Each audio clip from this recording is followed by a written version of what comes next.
The comfort you find in porn, nicotine, and weed is paid for by your children's lack of respect and your wife's insecurity. You are trading their happiness for your habit. The price of your escape is their pain. You must choose which is more important. So I'm talking to anyone in the audience who has these issues and is stuck. This is the truth that you need to hear to break through. The truth that hurts.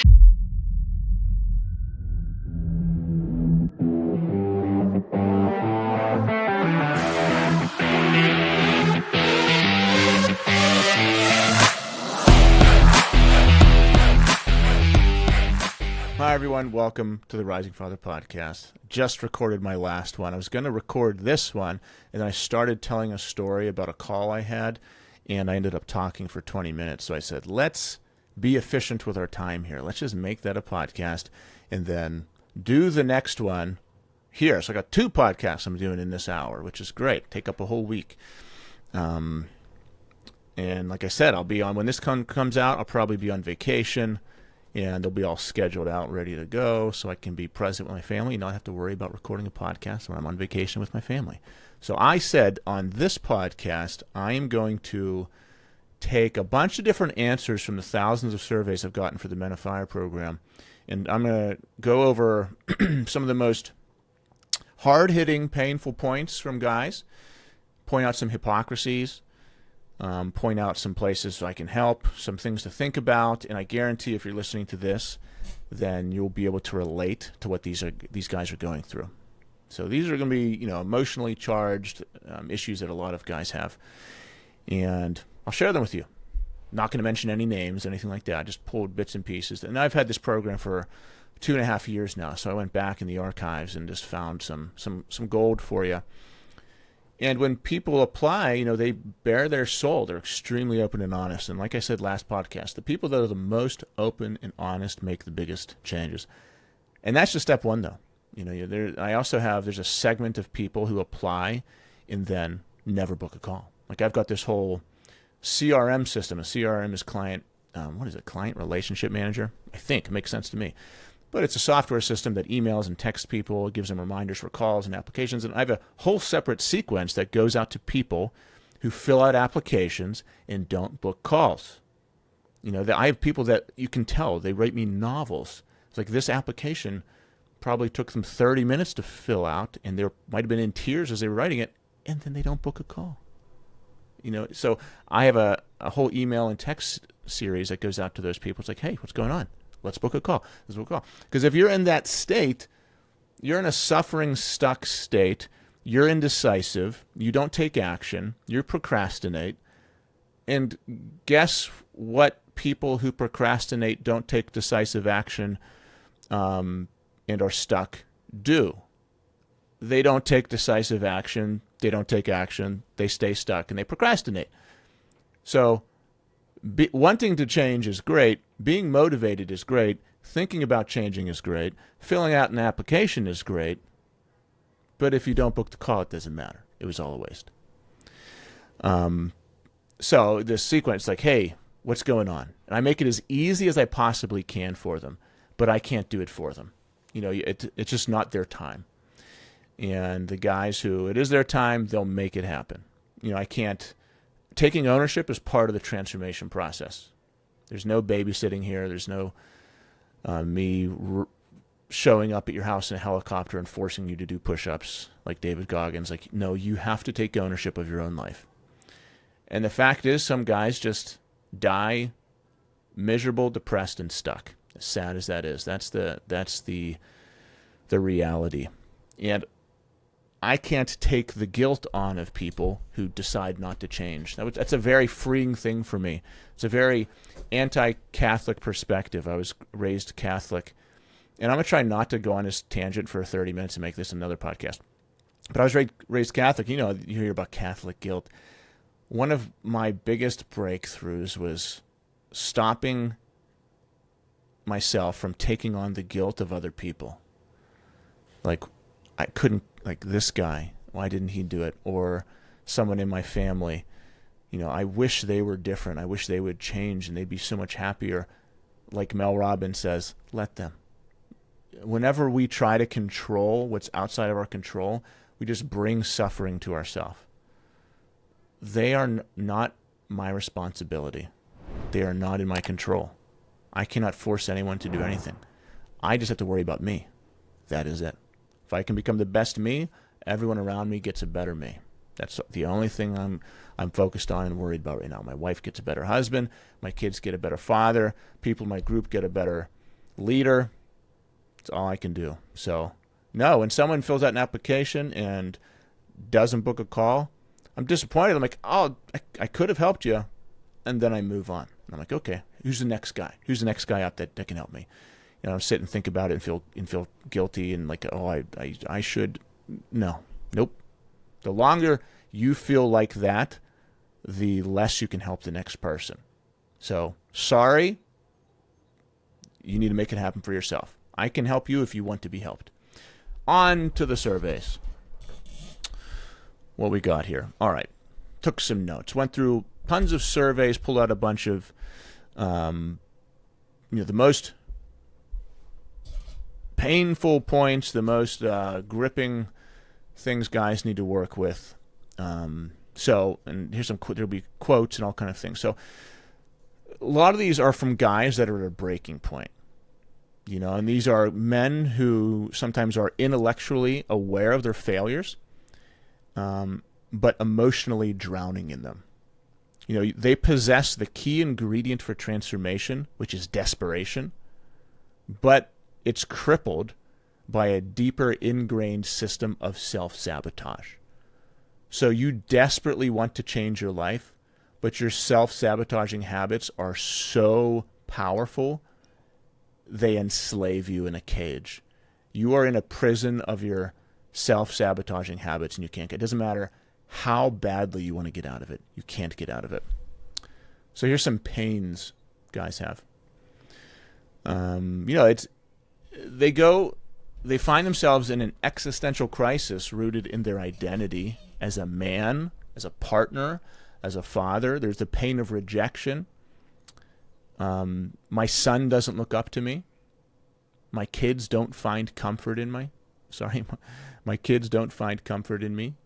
My wife doesn't find comfort in me. All of these statements and comments are very, very painful. If you're a father, like, you want to provide joy, you want to provide energy, you want to lead your family.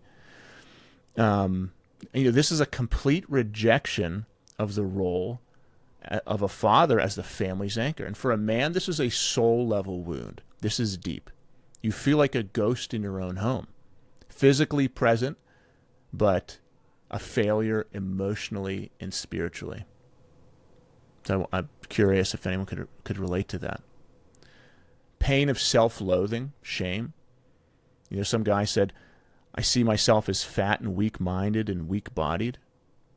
So that's not just about, when I hear that, that's not just physical appearance. That's a deep internal identity crisis. It's a judgment on his own character. Like, he feels fundamentally deficient. He has an internal image of what a man should be. This guy, he said, I want to be, in this particular person, he says, I want to be calm, cool, and supportive. I want to be a healthy man. But the gap between the vision of who he wants to be and the reality of who he is a source of immense pain, shame, and suffering. So that creates that desperation, like, oh my goodness, I really want to change. And it's great, yeah. But if whenever you feel that way, you resort to drinking, avoidance, running, not acting decisively, you can't escape the pain. You're forever in purgatory. You're forever frustrated, forever full of shame, because you can't escape. You can't escape your habits.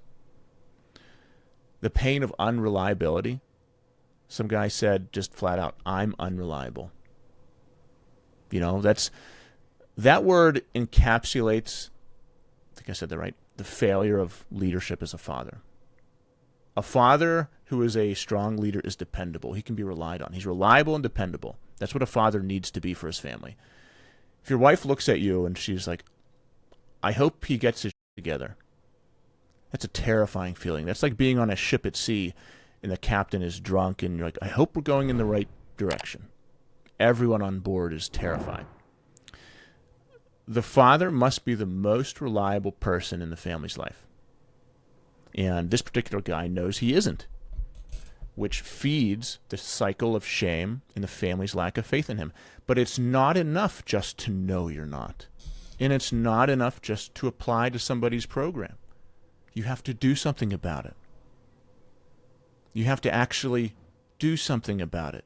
It's not enough to just want to change. And even the pure act of wanting to change feels good. You feel like you're doing something. Like, look, I'm a good person. No, you're not. I'm not saying you're not a good person. I'm saying you don't get bonus points for wanting to change. You only get bonus points for actually changing, for taking the actions of changing. If you are drunk all the time, you're buzzed, you're not present, you're always on your phone, you're making your kids feel lonely and depressed because you're never there for them, you don't have the energy to play for them, I don't give a damn how much you want to change, you're still being an asshole. And until you do something about it, until you let somebody help you change, you're still that guy. It doesn't matter. You can apply to 100 programs. If you don't do anything about it, it doesn't matter. You know, share 1,000 memes about the subject. If you don't change, it doesn't matter. So let's talk about struggles and self-sabotage, because that's next. You know, that's the pain. Now here's the struggle and self-sabotage. So a lot of people create the exact reality that they claim they despise. Let me say that again. Many fathers, and maybe subconsciously, they create the exact reality they claim to despise. They are their own worst enemy through a clear cycle of self-sabotage. There's what I call the dopamine escape loop. So this guy, let's say your primary struggle is a complete lack of discipline, fueled by addiction to maybe porn, vaping, alcohol, whatever it is. So you experience anxiety, feeling of powerlessness, the stress of failing your life, and instead of confronting these feelings with disciplined action, you escape through a cocktail of cheap dopamine hits. Exactly what causes you to feel those things. Once again, porn, nicotine, weed, crazy amounts of caffeine. So this isn't even a habit. This is a system of avoidance. This system keeps a father's standards low. It drains his energy. It fogs his mind. And it makes it impossible for him to be the man he wants to be. You also, even more damaging, perpetuate the unreliable identity. You just see yourself as unreliable. You think, I won't be able to accomplish things. I talked to a father this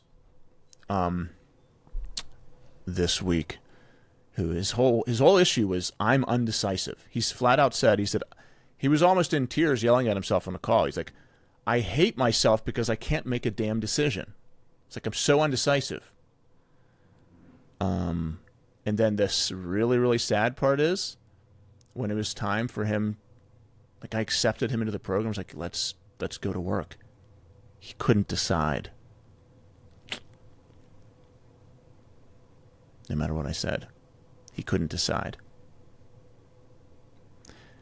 Very, very sad. Like I said, I don't feel guilt over it. I don't feel I could have helped him. I've helped guys with that. But your self-sabotaging tendencies can't be so strong that you don't allow people to help you with them. So it's really, you can have those bad habits and tendencies, but your ego can't be so strong that that kills you as well. So, every time a father chooses to vape instead of having the hard conversation, porn instead of intimacy with his wife, weed over being present with your kids, you are casting a vote for the identity of the unreliable man. And you are conditioning yourself and your family to expect failure from you. That's just who you are. You're the unreliable guy, and they just expect failure. But all of this can change. And it's not by giving people unlimited compliments that they change, which sometimes there's a time for that. And sometimes that's exactly what people need to hear. It's no, you are great right now. This is your time. But you need to break a guy's ego down first. If I'm a man who every day I'm committing 100 actions that are destroying my future, crushing my children, making them miserable and fearful, making my wife feel lonely, and I think, hey, everything's fine, I need someone to kick me in the ass. I need brought down to earth and then built back up. But if you don't crack that ego open, you continue to inflict pain and suffering on everyone around you. Let's talk about hypocrisies and logic flaws.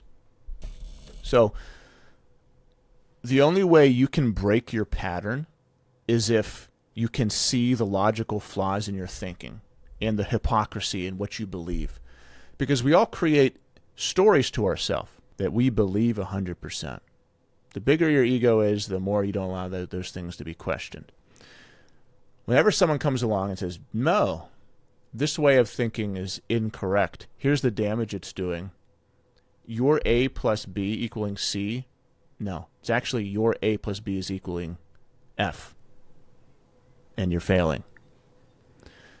So here's a couple of hypocrisies that I've seen from people's applications, and this is also talking to fathers and my own story as well. I'm not perfect. I'm very open and honest about my own struggles that I've overcome. So I'm going to call it the rather die hypocrisy. You know, I'd rather die than have my family go through some kind of suffering. I'd die for my family. I'd rather die than have them feel like I feel. Yet your daily actions, the smoking, the porn, the avoidance, are the direct cause of their suffering. You say that, but then you are every single day causing their suffering. If you made different daily actions, your family would not be suffering. But because of what you do every day, they are suffering. But you say you would die for them. So you're not dying for them, you're making them suffer so you can have your temporary comforts. And it sounds so bad and so horrible, doesn't it? But if that's you, wouldn't you rather feel the pain of that and make a change than put your blinders on, have another drink because it feels bad, and continue to hurt those people? I think you would.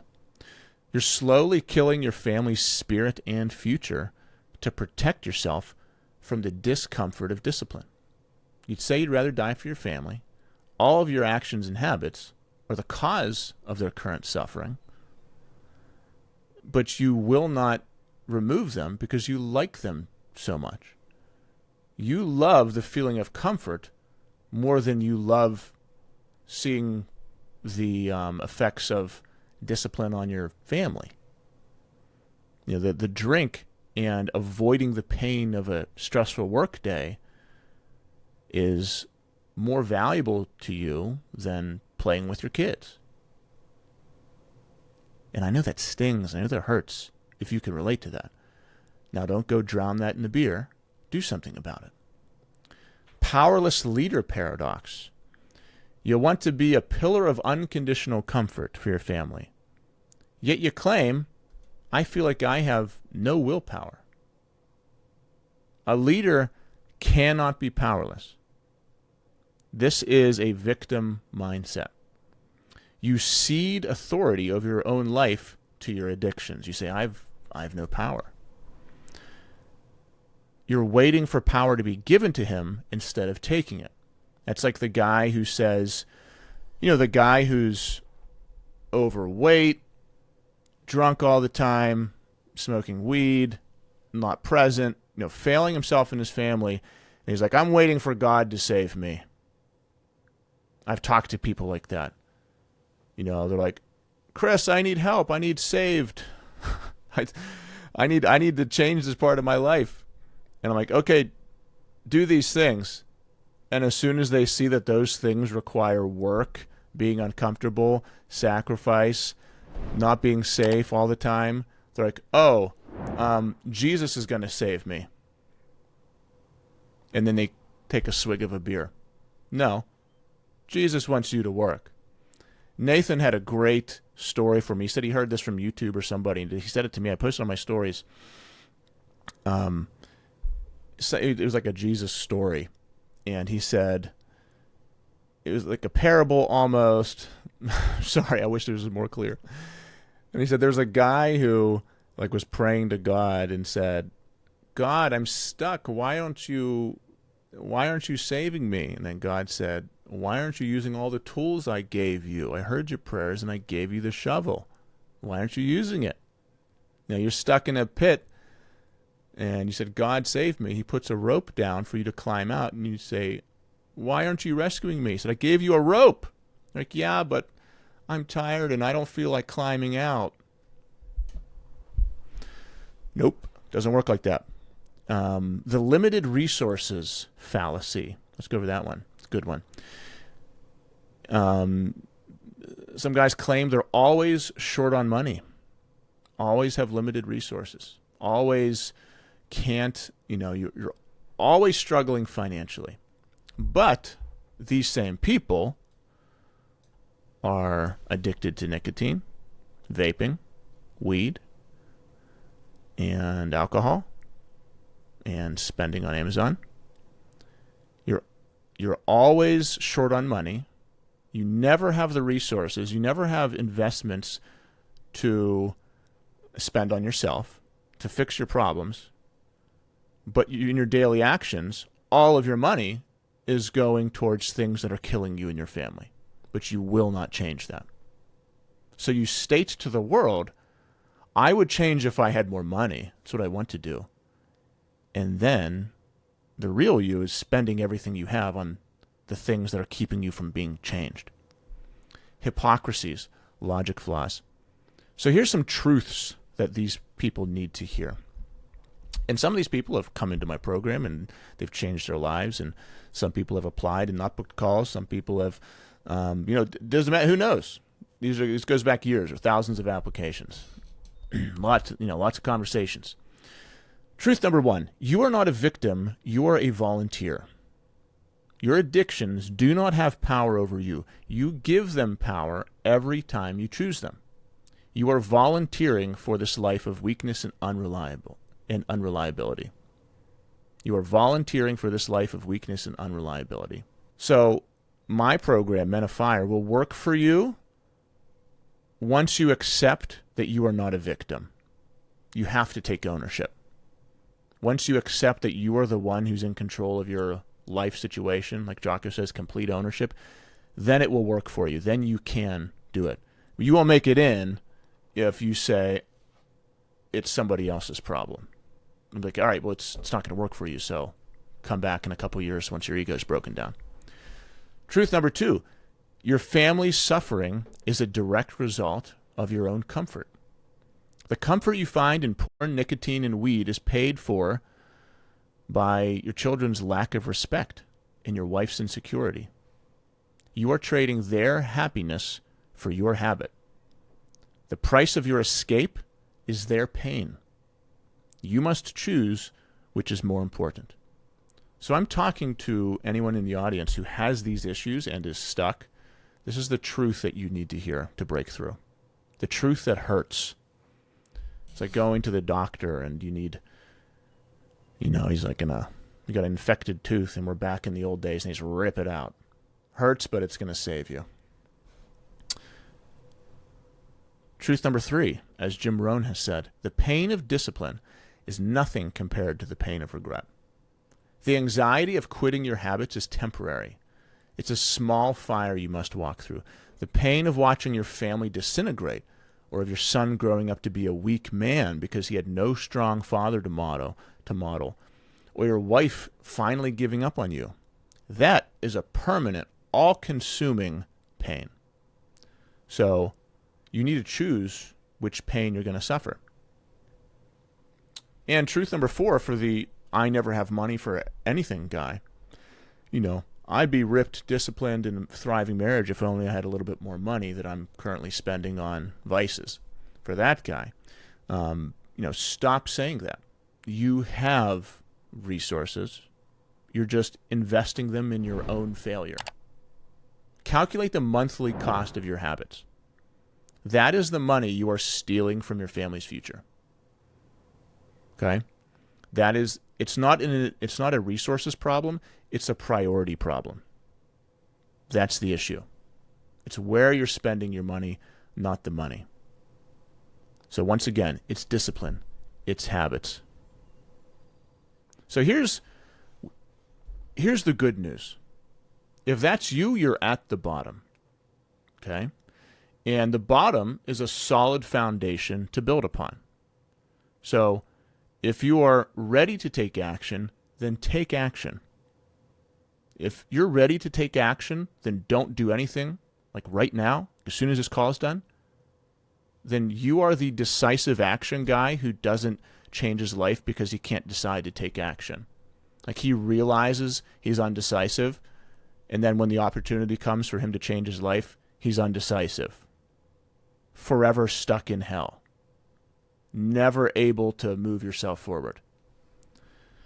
So, and you got to ask yourself, you say, am I ready to stop being the architect of my family's pain? And am I ready to start being the architect of their future? This is when you choose right now. Choose to rise.